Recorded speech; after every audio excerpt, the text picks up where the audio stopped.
Hey D&D fam, I'm Quick. And I'm Lee, and you're listening to Divas and Ducats. So what is a diva? I think divas get a bad rep, but to me, diva is all about the attitude. As for ducats, it's your finances, your assets, Skrilla, guap, your coin. We're talking all things with the potential to affect your pockets. And while we're attorneys by trade, we are divas by choice. Divas and Ducats is for edutainment purposes. Y'all, we are not Series 511 or 703 professionals. This does not create a financial advisor or attorney-client relationship. The views expressed here are solely our opinions and the opinions of our guests. It's just our opinion, y'all. Okay, divas, let's talk ducats.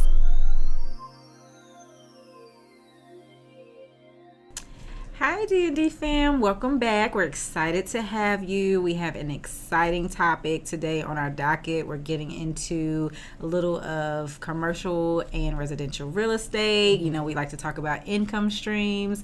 But first, we want to let you know if you are watching, make sure you hit subscribe below so you can be updated when we have new episodes, as well as go to our website, www.divasandducats.com, where you can also sign up for our little letter and little tickler to let you know what's going on with us. And so before we get into our topic and introduce our guests, we have a sponsors. Yes, this episode is sponsored by Hunter's Affordable Bail Bonding.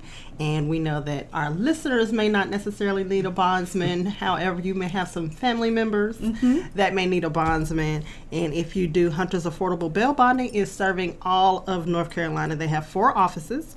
One is in Charlotte, Monroe, Laurinburg, and Lumberton, but they can service any county within North Carolina. Their tag is they are better to know and not need than to need and not know. And every good attorney also always has a bail bondsman in their pocket, right? So if you need a bail bondsman, you could definitely contact them. They have been servicing Charlotte and surrounding areas since 1997. And everyone arrested is innocent until proven guilty. And so they treat everyone with respect, dignity, and the utmost confidence. So if you need Hunter's Affordable Bail Bonding, you can reach them at 704-377-3733.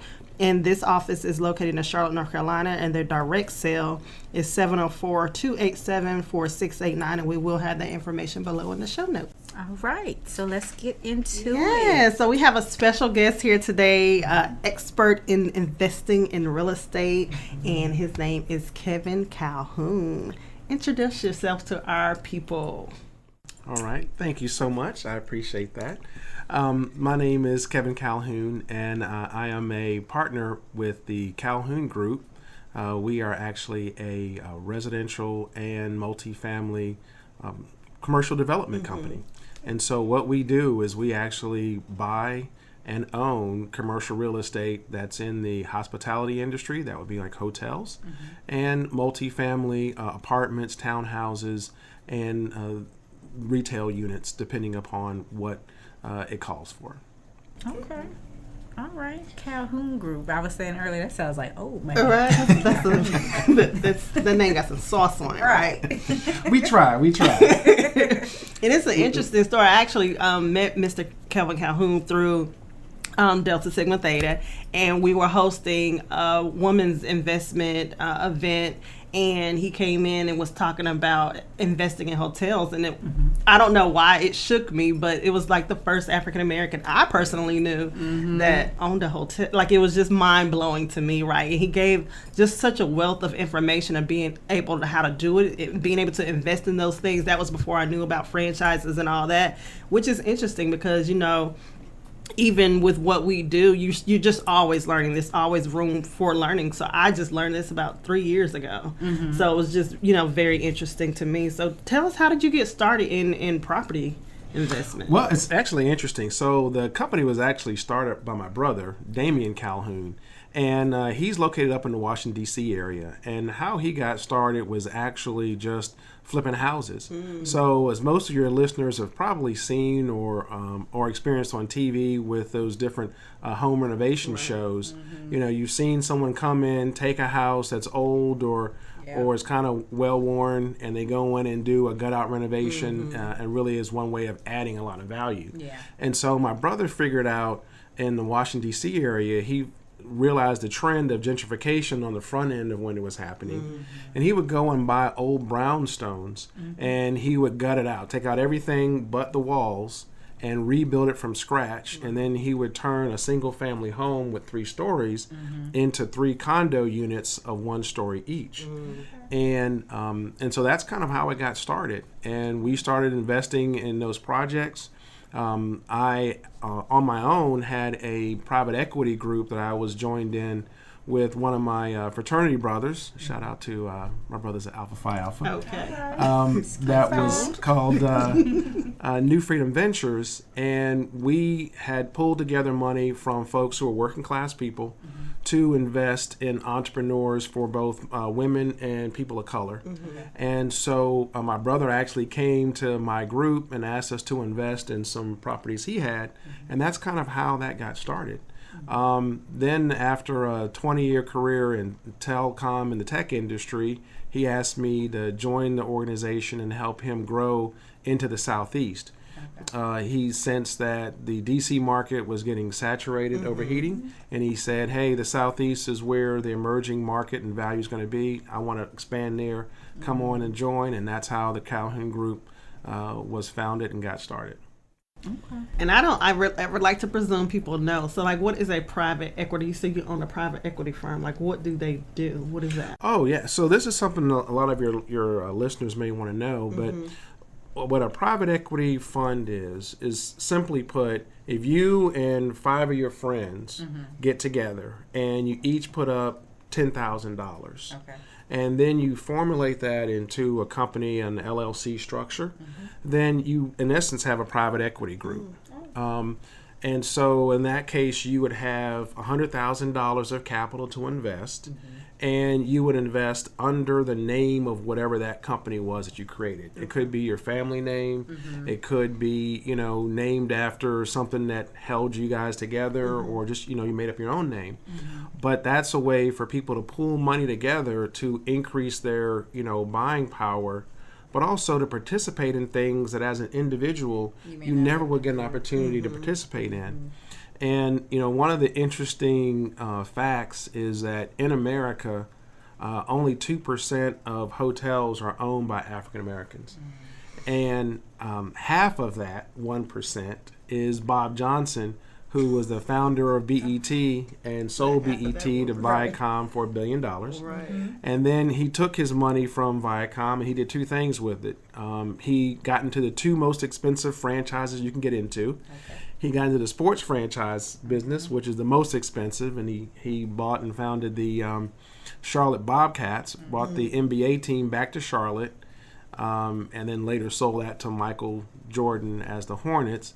And he started RLJ, and they began to invest in hotels. And so between him and then his ex-wife Sheila, who got her $500 million in a divorce settlement and started Salamander Hospitality. And so those 2 own half of the black hotels in America. So really, when you go outside of the 2 billionaires, only 1% of hotels are owned by African Americans that kind of were like me and my brother and my partner Walter Rasby, that just kind of did it bootstrap on our own. Better be in the 1%. Right. That makes me think. I wonder if she's related to that. It's like this luxury hotel up in the Virginia area, Salamander. That's her? Yeah. Okay. That's Sheila Johnson. Okay. Yes. Got you. So that's BET money right there. It looks quite nice. Yeah, she has several high-end resort hotels, and she does do a fabulous job. So I've got a chance to meet both of them before through hotel conferences and such, and so they do a good job representing the industry. Okay. So now, just for the people's sake, or just someone getting started, we know people can finance, or there's multiple ways to secure funding, but how did you, just from your experience, you and your brother go about securing the financing to be able to do that? Right, because gutting a brownstone sounds very expensive. Yeah. Well, and thank you, Lee, for that question. So the biggest thing that is the hardest hump to get over for most people when you're getting started is, what do we do for that initial investment, right? So I'll just take a single family home renovation and kind of stick to what folks would normally see with the Property Brothers and things like that. And they'll show you that, okay, we go and we buy this house, it's $150,000, right? So one of the things they don't tell you that is a financing vehicle out there that really works well is that if you're going to do a house flip, there are financial programs out there where the bank will give you 70% of what you estimate as the after repair value after you've made all the improvements. And so what if you find a good enough deal, just to kind of run through some numbers of what that may look like, you know, if you're in a hot area, you can buy the home for, say, $150,000. And let's say you need to put another $50,000 of improvements into it. So then your total cost is $200,000 in this example. But once you get finished, the value of the house in the market would trade at $300,000, right? So I'm putting in total $200,000. My value is $300,000. You can go to the bank, and as long as you can provide them evidence that, yeah, they're selling for $300,000 in this market, the bank would give you 70% of $300,000. And, you know, for those who don't want to do the math, that's just over the $200,000 you would need. And you can go and you can get the money to do the deposit, to buy the house, and do the renovations. And that's the best way to get started, is to find that kind of deal. But you can start small.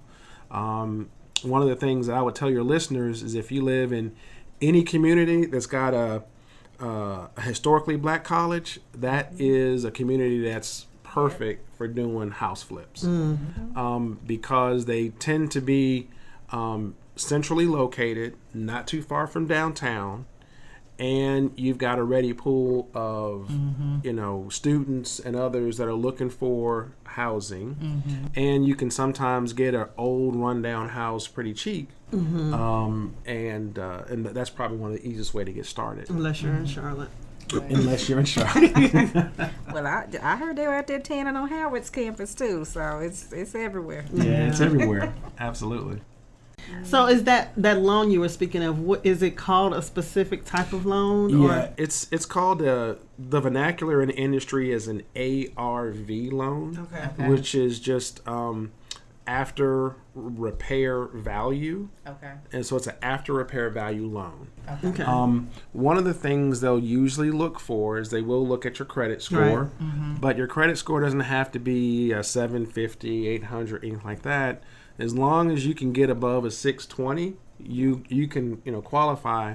And then the next step is just surrounding yourself with contractors or someone that can do the work that's of good quality. But one of the best ways to get started actually is to find somebody who's a local developer who's doing it and partner with them to invest a little bit of money in it, right? Because what happens is, let's say I have $10,000 and I don't have enough to get started on my own project. Right. I can drive around my neighborhood, find somebody that's buying houses and flipping them, walk up to them and like, hey, I'd like to invest $10,000 to your next project. They will absolutely take your money. $10,000. Right? And from that, you'll kind of learn how the process works. You'll get the paperwork, you get the legal work. And I need y'all to close your ears for a second here. But one of the keys when you're trying to do commercial real estate is you're trying to get your legal documents. And if you can, through participating in someone else's project, get a start on what some of those legal documents are, then that will save you in your attorney costs if you're starting from scratch and you don't have the familiarity with the documents and you don't kind of know what to look for. That's smart. Right? And so that's one of the things that we did early on is we were investors first. That gives you your knowledge, right? Because if you're an investor, I have the right to come and talk to you and ask you questions. What's going on? Why'd you do this? Why'd you do that? They'll send you all the paperwork. They'll send you all the legal documents for you to invest in. And you kind of educate yourself through that process for free. Yeah. Well, it's not for free because you're actually investing some money, but you're not paying for it, right? And then when you're trying to do your own, you at least are educated enough. So when I'm sitting down and, talking to folks like yourself about, hey, I need to have these contracts drawn up or I need to have this legal work done, you can have a more intelligent conversation with the attorney about what it is you need to have. So, and we often say on this show, like, you pay for what you don't know. Right. So what were some of the, you're, in hindsight, you're saying, like, start off small and learn from people, essentially somewhat for free. But what were some of the hiccups that, like, you and your brother experienced just in the process as you were newer into things? Yeah, I think the hardest thing is there's two things that's critical to commercial real estate. Okay. Most people have heard the term location, right? Which is, how do I find the right asset at the right price in the right location? So step one is, how do you find good properties? Right. So that's your first barrier. Okay. But actually, that's not as difficult for us because, to be honest, I'm going to step back. I'm going to answer your question, but I want to just kind of draw a little parallel here. And that is, when you think about over the last 20 years, where wealth has been created in America, the 90s and 2000s was a tremendous wealth shift with technology companies. That's all your .coms, that's your Googles, that's your Apples, those folks. But when you look in the last 10 to 15 years, a huge amount of wealth has been created in flipping houses, primarily in inner city Black neighborhoods. Right. So the amount of wealth transfer that's taken place has been one of the great opportunities in America in the last 100 years. And so one of the things that happens is that too often we don't value the asset. We don't value what ownership really means and what owning land means. And so we spend a lot of our purposeful time trying to advance our intellect and our education. And, we have great degrees, some of us, and but, you guys have law degrees, which is a tremendous accomplishment to get those. But if you decided tomorrow that you wanted to give that to your son or daughter, right, and that just by handing them that piece of paper, they're going to get the same value out of that law degree that you get, it's not going to happen. No. So, but if you have assets, if you had a house or if you had a rental property, you could hand that over to your son or daughter tomorrow, and they don't lose any value in what you've created. Right. And so too often we don't value the land that we have in our community, and what we've seen is that everybody else outside our community targeted it, came in, bought it cheap. We wanted to take grandmama's house and just get our $50,000 and go do something else with it instead of staying in the community and participating in the development. And we let a lot of wealth, leave our community and begin to build up somebody else's.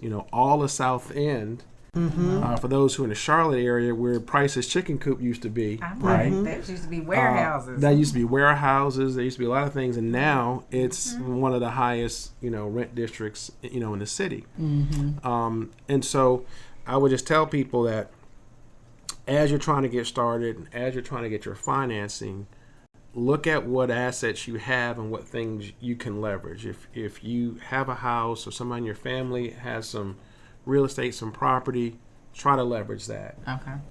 One of the things I'll talk about a little bit later is for folks who have worked maybe in a company and they have a 401k, there's strategies where you can do self-directed IRAs and you can use some of your investment dollars and you can apply that as well, as long as it's a good sound investment deal. And I'm not a Series 7 person either. So I won't tell people how they invest their retirement dollars, but there is a way that you can leverage that as one of the options. Mm-hmm. And when you say leverage, if you have homes or have family members that have homes and you say leverage it, do you mean like a HELOC? Is that what you're referring to? Okay. Mm-hmm. That's probably one of the easiest things to do is to go and take the equity that's already there. Mm-hmm.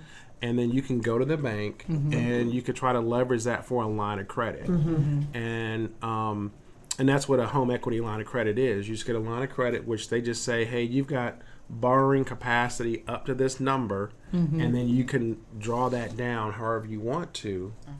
Okay. And that's probably the most responsible way to do it. Mm-hmm. The other way is the what they call syndication. So in the real estate industry, there's a term called syndication, which just means I gathered a whole bunch of people together. Okay. We all put in a little into a pot, and then we had enough money to meet whatever the financial requirements were to get that deal done. Okay.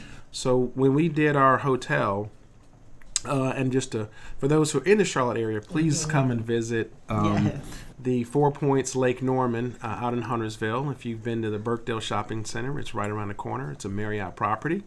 It is clean, comfortable, and you'll get friendly smiles when you come. Yes. But for your listeners, so I'll use that as an example. So when we did that project, we purchased that hotel for $12 million. Okay. And the way we did it was we raised over probably $2.3 million in equity is what we needed. Okay. And we did that by going out to friends, family, other folks we knew, and we did it about $20,000 to $50,000 at a time. Mm-hmm. So our biggest investor, I think, put in $200,000 of their money. Mm-hmm. Our smallest investor had $10,000. Okay. And what we did is we formed an LLC that costs $321 at the time, I remember. And we went to a good attorney and got the legal work to be able to have what we call subscription agreements, which are just agreements with someone that says, hey, you're buying stock in this newly created company. And we sold shares. And with that, we were able to raise $2.3 million. Okay.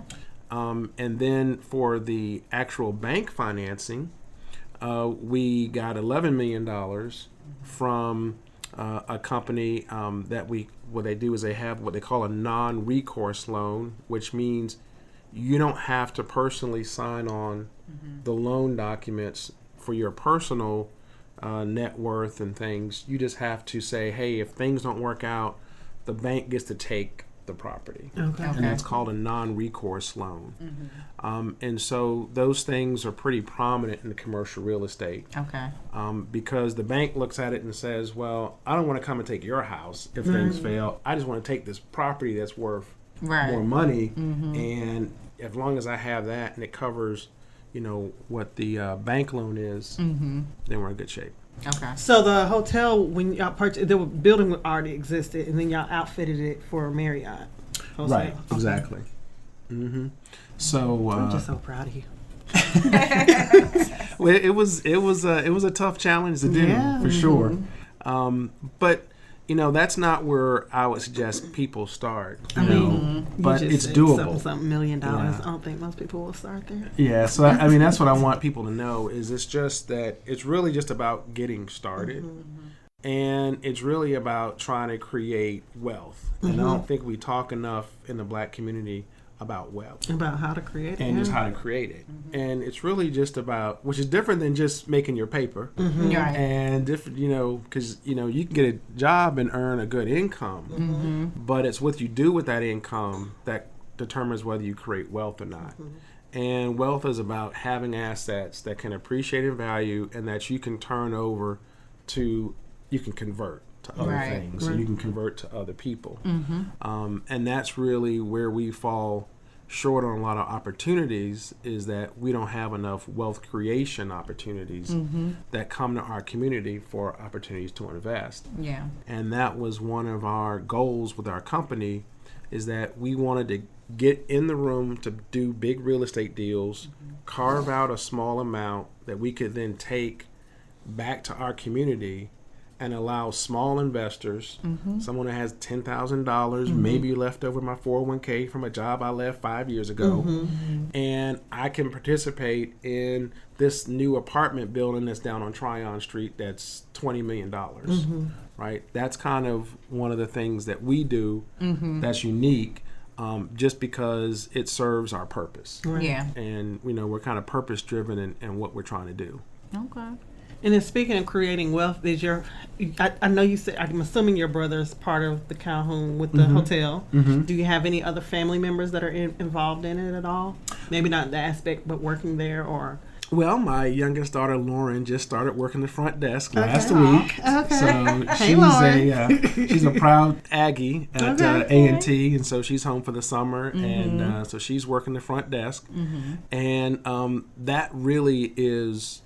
that was the purpose for me. Yeah. So people ask, well, why did you get into hotels? The reason we got into hotels versus apartments initially is I wanted to be able to provide more jobs. It was really that simple, because I just saw too much talent in our community didn't get a chance.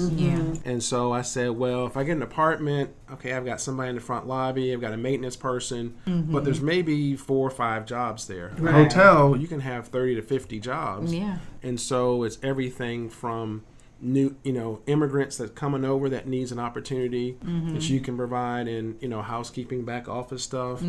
It's college students that are looking for that first job or an internship. While they're young, that's a good, opportunity, as well as it's that experienced person who's been a front desk manager or maybe even assistant GM and GM forever, but that owner never talks to them about the ownership side of the business, the financing side of the business, and always keeps them on just the payroll side of the business and never on the ownership side. So we had a passion for wanting to try to change that in our own little way, step by step. And so that's kind of why we got into the hospitality side. I love that. So now with you, and you said it's like a Marriott property, did they come in and kind of guide you through that? Because, I'm assuming you didn't have experience running hotels. Right. So the way I did that was kind of what I suggested. I invested first. Okay. So I took my... I used to work at this company called Corning. They were a Fortune 500 company, and I left them, and I had a 401k. I took my 401k, I converted it over to a self-directed IRA, and then I took $100,000 from my 401k, and I invested first in a Marriott hotel that was up in the Washington, D.C. area that another black owner that I know was putting together. Okay. And from that, I got reviewed and qualified through Marriott, because they do a background check on you and all those kind of things to make sure there's no money laundering, there's no any of those things in there. So I kind of had gotten cleared by Marriott through that process.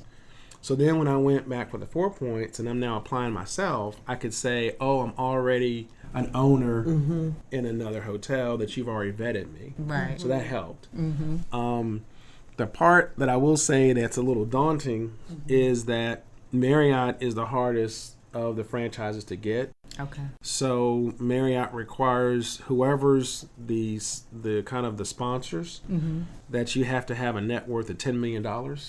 Which can be a hurdle. Yeah.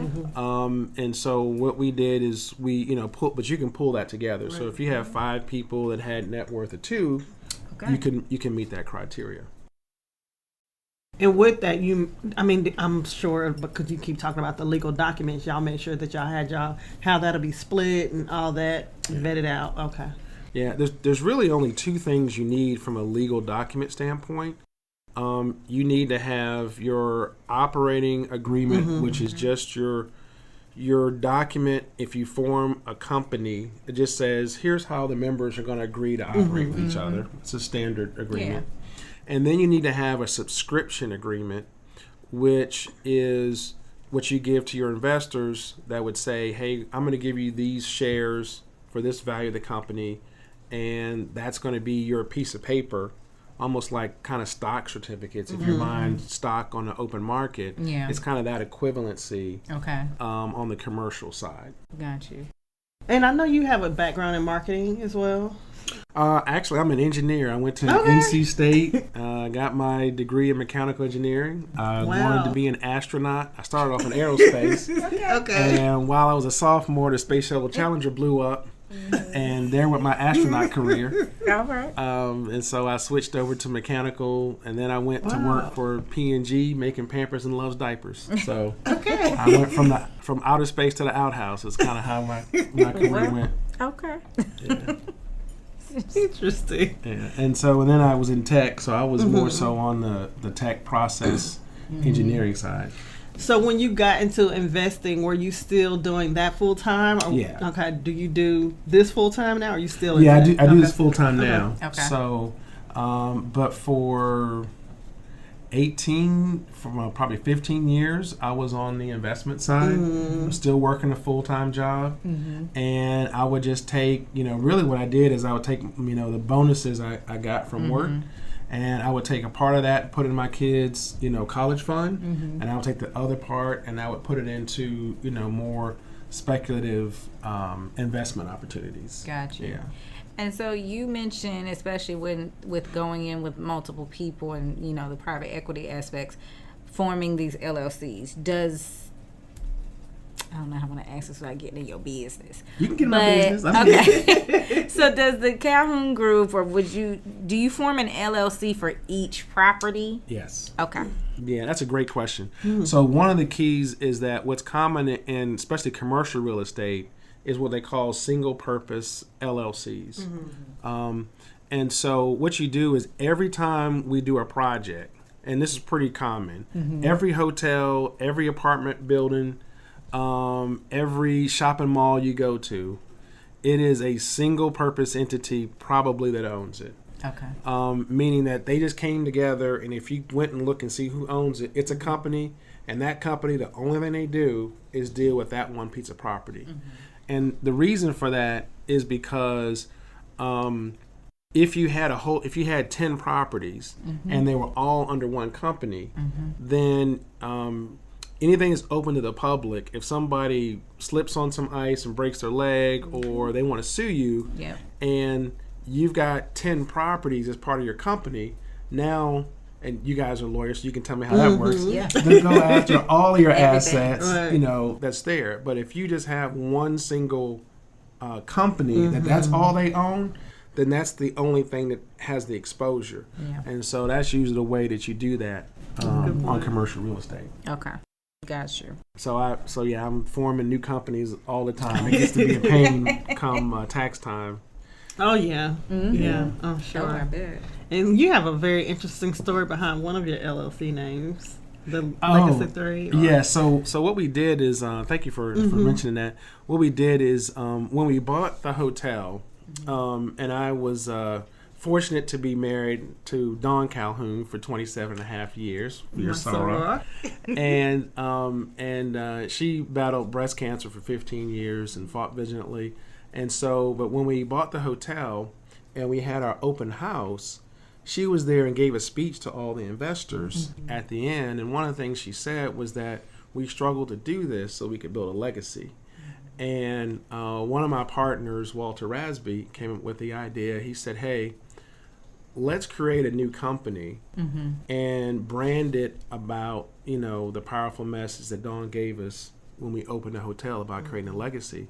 And so we created Legacy 3 Group, which is our predominant company name that we use right now. So primarily our main focus, because of COVID, has shifted from hospitality to multifamily apartments, townhouses, things like that. And we do that under Legacy 3 Group, in part in honor of Dawn, in memory of her. Yeah, I know that. She was the absolute best. She was so sweet and smart. And all the things. She really was. She was awesome. But I have good taste. Okay. And there you have it. Okay. So right now, what states does the Calhoun Group have properties in? Are you just in North Carolina? Or are you spread out?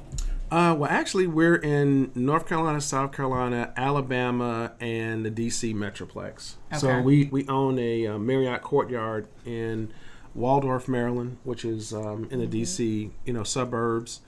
And what we're most excited about now is we're working on a project in downtown Birmingham, Alabama, where we have a full city block that's right next to where the city's doing a nice kind of walkway, breezeway area underneath a highway. It's really cool.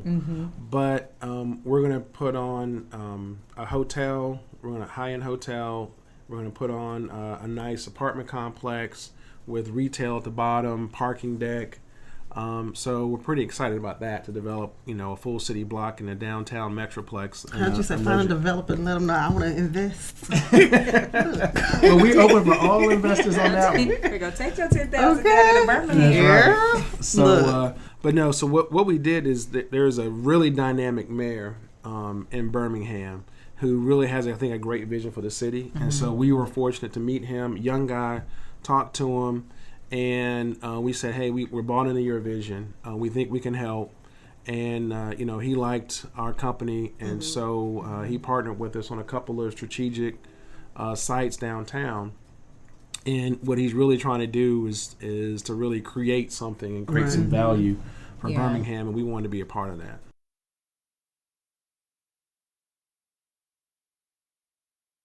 Right. So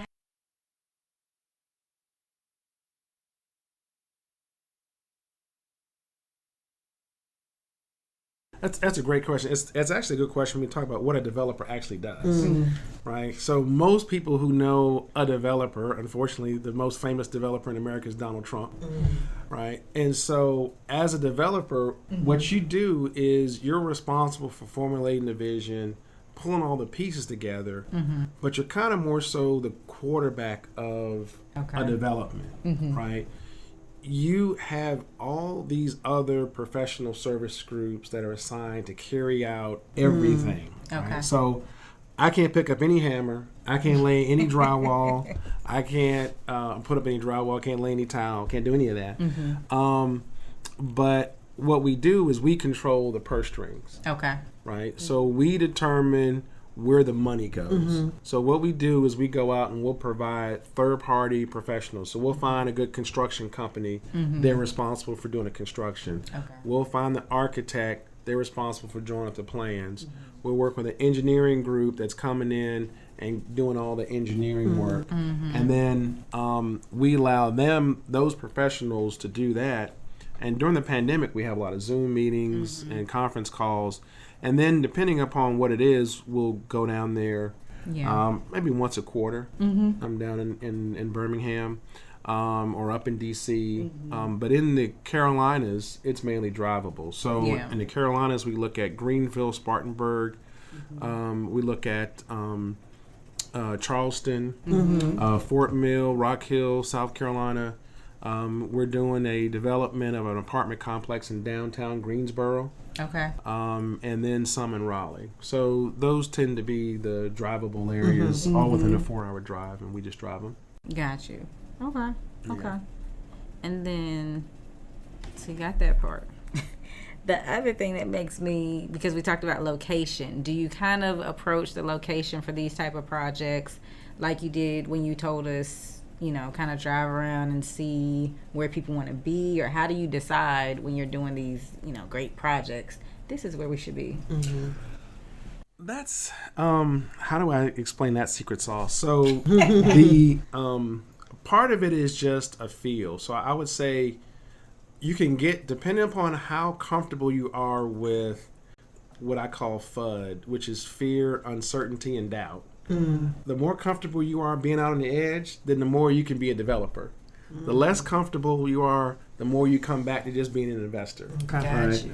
Because as a developer, you have to be out there and ahead of the game. That's the hardest part about being a developer.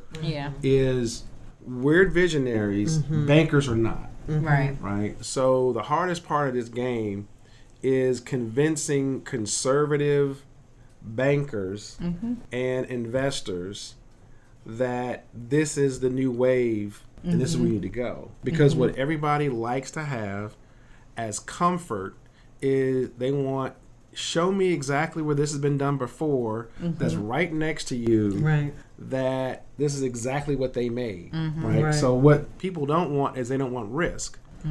But there's an equation. The more risk you take, the higher the reward. There's downside, but there's also the upside. Right. So what you do is we look at emerging trends. Okay. So if you're driving around in any city, we'll just pick Charlotte, right? What I would do is I would take a 15-minute radius of downtown Charlotte, right? And I would go somewhere and say, is this neighborhood expensive or is this neighborhood cheap? Okay. If the neighborhood's cheap, I'm looking for property there. Right. Because I know that once South End fills up, they're going to need somewhere else to go. Right. So I knew 5 years ago that buying land around Johnson C. Smith was going to be a great investment because it's going to gentrify because it's too close to downtown. Right. I knew South End 5 years ago was a good place to buy land because they got to come that way. Yeah. I know that Camp North End area is, you know, a historically black community now. Is not going to be a historically black community in 5 years. I can tell you that right now. So if you got land out in the Camp North End area, you should be looking at trying to redevelop that land. And what I would tell your listeners is if you do own land, if a developer comes to you and says, I want to buy your property and turn it into something else, you should sit down and talk to them, but you should say, I'm not going to sell it. But what I want you to do is partner with me. I'm going to contribute the market value of my land into your deal for equivalent equity in the deal. Okay. So if he offers to buy your house or your land for, say, $300,000, you would say, don't give me $300,000. Give me $300,000 worth of credit in the deal because you'll make so much more money incrementally than you would if you sold it. Gotcha. And that was what we tried to do in D.C. It's probably one of my biggest professional disappointments that we couldn't make some of the inroads we tried to. But we tried to go, especially to black churches, we tried to go to homeowners and say, don't sell to the guy coming outside your community who's telling he's going to give you $400,000 for your house. Partner with us. We'll give you $50,000 cash today, $350 towards what we're going to create, but in 2 years' time, it's going to be worth $2 million. Right. Right. And it's going to pay you on a monthly basis, you know, for the rest of your life. Because we're about to turn this into an apartment complex. And, you know, we even tried one pastor was a little bit challenged, and we said, hey, we'll name the apartment complex after you. We'll have a community center. You know, we'll build in there, you know, a multi-purpose room so you could do your thing. I mean, we tried everything. But he's like, well, all I hear is you're trying to give me less than what the other guys give me. You just hear the number. Right. Yeah. And so I would just ask people to kind of look at things a little differently because real estate's a long-term play, right? So you're talking about your future. You're talking about your kids or your family members or some of your favorite people that, you know, if you do it right, you can amass wealth in a pretty short order that you can give to people. Well, the thing that stood out to me in that example was, okay, you're leaving this home, but to your point, you can actually go somewhere else because you see so many people, for whatever reason, when people could go through. And I think there's pros and cons to everything. So I do think it is sad that neighborhoods gentrify and people get displaced. But I also think it's sad when people don't hold on to what grandma passed on or what have you. And so you'll hear people that, like you, to your point, oh, I got $150,000. But where can you stay in today's market for $150,000? Where are you going? So at least, you know, in your example, it's like, okay, I did leave this home, but to your point, I've got so much more. They might be able to buy something even better. Well, so if you think about it, really, in all of our communities that are close to downtown, if and depending on how much people travel, you can go to Harlem, you can go to anywhere in America. It doesn't matter. With DC, which is the chocolate city, there isn't anymore. It's about to cross over to be majority white in DC, which I never thought would happen. I'm from DC. No city. But the cost of rents in DC right now, if you want 1,000 square feet apartment, that right now is costing you about close to $3,000 a month for 1,000 square feet, right? So 5 years ago, that same thing, would have been half that, right? So what I see is all the wealth that's been created when I go to DC, and I see all of our neighborhoods that now have high-rise, condos and other things. And I just think if the people who own that property would have stayed in, they're now millionaires, right? And so gentrification wouldn't be bad if we all had an extra $10 million in the bank, and we could do something else with it that the community could benefit from. Yeah. The problem with gentrification is that we're not benefiting from the value creation. And that's the biggest thing that I would tell your listeners is figure out a way to participate or create value, right? There's lots of ways to create value, but they're not that many. You either have to invent something, you have to invest in something, or you have to turn something that was, not so good and make it better, right? Gotcha. That's how you create value. And so, on the tech side, they came in, they invented a lot of stuff. So if that's not your forte, then you can invest in stocks, you can invest in other things, you can invest in real estate, but you're taking something of lower value and creating more value to it. Gotcha. And that's what real estate's about, is I'm trying to take this dirt and I'm going to turn this dirt into an apartment complex. And so an apartment complex has more value than the raw dirt. And that's the simple way to think about commercial real estate. Gotcha. And for your listeners, when you're talking about location, the other thing I would do is just look and see how things have developed. I'll give your listeners a couple of key things to do. If you want to go flip a house, one of the best ways to go find opportunities is find an attorney that's a family law attorney or estate planning attorney, and get to know them and ask them for who has estates that are coming up that they need to sell. That's one. Go find estates that are where someone's passed away and the next generation doesn't want to keep the burden of the house, so that's a good value way to look at it. Look and see how things are developing, and if you see, wow, if I go down this street, I'm seeing all new shopping centers, and I'm seeing a Starbucks and trees. And let me tell you, walking a dog. If you start seeing bicycle lanes being created, then you better start. You better start buying some real estate, because if they putting bicycle lanes in to a place that used to be the hood, then that's right for gentrification, right? Because those bicycle lanes aren't for you. No. So those are some of the ways that kind of where to go look for stuff. Got you. Okay.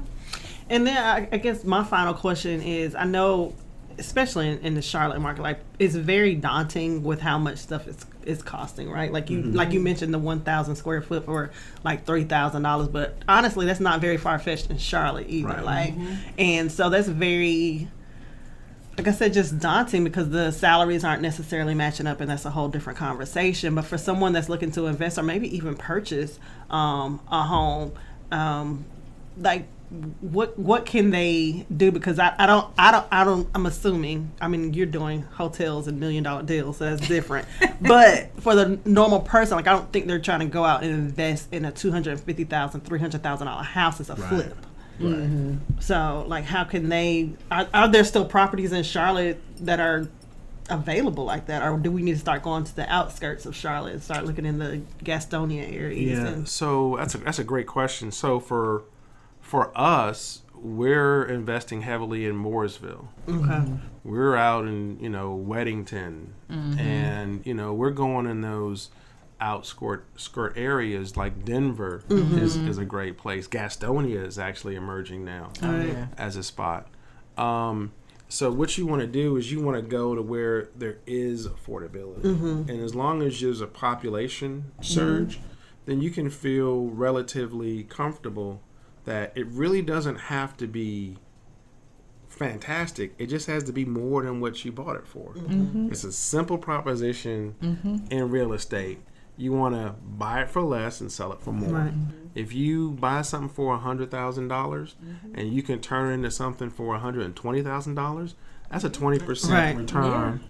And because you're using bank debt, you're not putting up $100,000. Right. You're putting up $10,000. Right. You're getting the rest from the bank, and then you pay them off, right? And then you took your $10,000 and you turned it into now $30,000, right? So that's how you really, make money, right? And a couple of simple things I'll leave with your listeners. One is you have to network if you want to be in this business with people who have money. So you got to get comfortable with asking people for money, finding out people who have money, and getting them comfortable in investing in you. You got to be able to do that. Yeah. The second thing you got to be able to do is understand financial statements. Just do a quick class online or something about what is a P&L statement, so you can, and a pro forma, understand what those two terms are, which is just a projection of what you think it will do after you fix it up.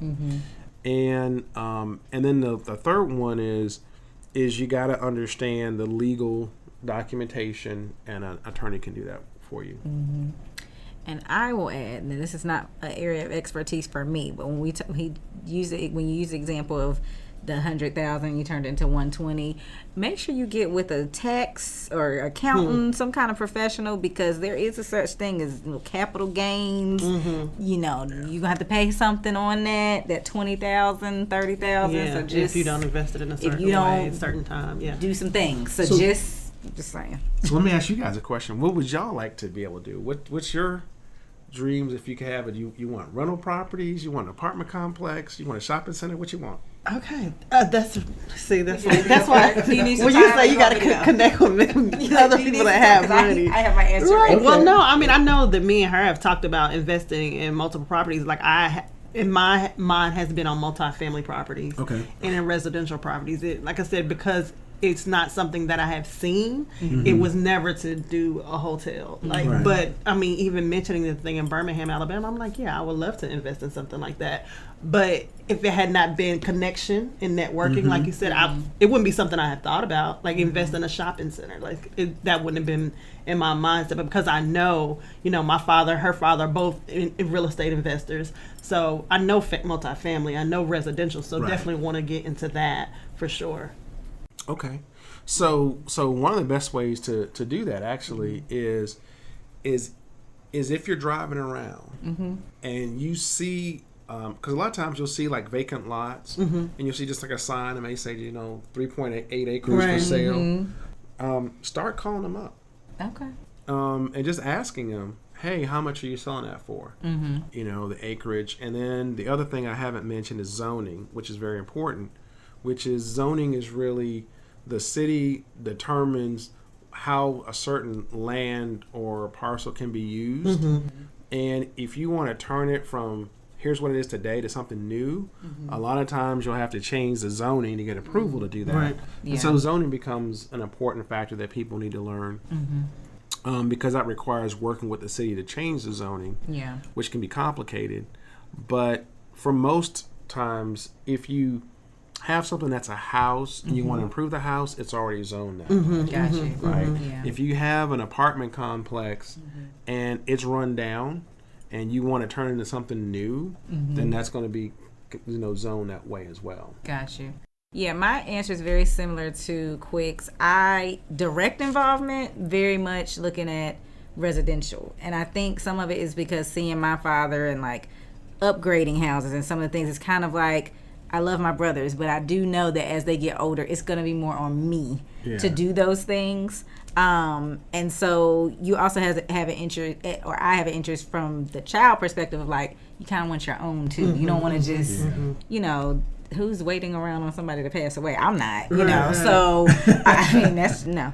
But then I think from the passive income side, I'm very interested in, to Quick's point, I don't think my mind went to hotels or things like that, because that's not something I see or hear about a lot, unfortunately, in Black community. But was definitely thinking like trucking, things like that. I don't run that day to day, but I will take that check.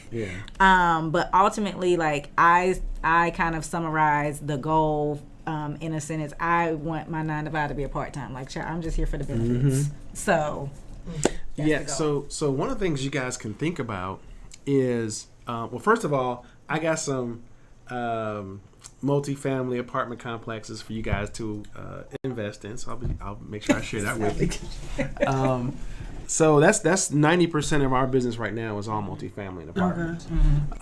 Really because of the pandemic. But one of the things that you can do is you can actually just look at those different areas that you want to invest in, and you can actually start looking at management companies, right? So one of the things that people may say is, well, I don't want to have to deal with renters. I don't want to have to go and collect rent. I'm already busy enough. You know, I hear horror stories about dealing with people. I don't want to evict anybody.